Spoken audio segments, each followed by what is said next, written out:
Hey everybody, this is Chad Culp, certified dog trainer and owner of Thriving Canine, and today we're just going to have a little bit of fun and we're going to teach our dogs to roll over. 3 prerequisites that you're probably going to want to have before attempting this. One is your dog should already be very comfortable with the down command, so we're going to have to get them to lay down first. They should be very familiar with following a food lure. That means you're just taking a piece of food and that they're following it around like their nose is glued to it. Right? And they should also be familiar with accepting a little bit of handling, a little bit of learning to yield to your physical pressure, because we may need to help them a little bit. Okay, so here we go. This is how we're going to teach them to roll over.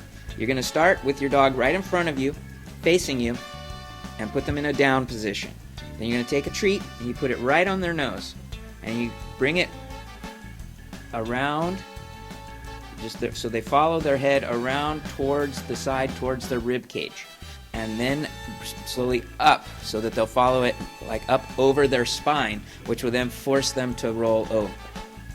So simple, right? But the big mistake that a lot of times people make is they don't bring the head far enough around and they just sort of wing the treat over to the other side.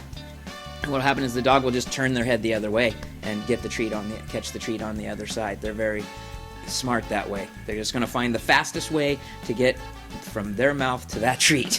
So you want to go slowly around, or just at a pace that's a comfortable pace that the dog will just keep their nose glued onto that treat around the rib cage and then up and over the spine. Okay?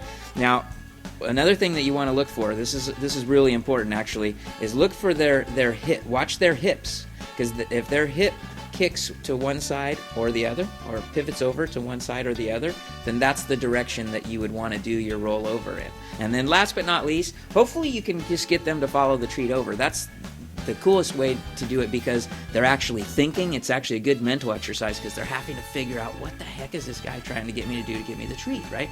But if they do need help, once you've got them onto their side and they're going, but they're just not quite getting over, you could put your hand under their front legs and kind of just give them a little help and kind of flip them over. And then once they get the hang of, oh, I understand what he wants, they're going to start whipping right over. And of course, once they've rolled all the way over, you're going to give them that treat and you're going to throw a little puppy party for them. Oh, good dog, you're so good. And let them get up. And then, give them a couple seconds or whatever, a little break, and then you can always do it again. Okay? So that's it. That's how you teach them to roll over. I'm Chad Culp with Thriving Canine. Thanks for watching. I'm out of here.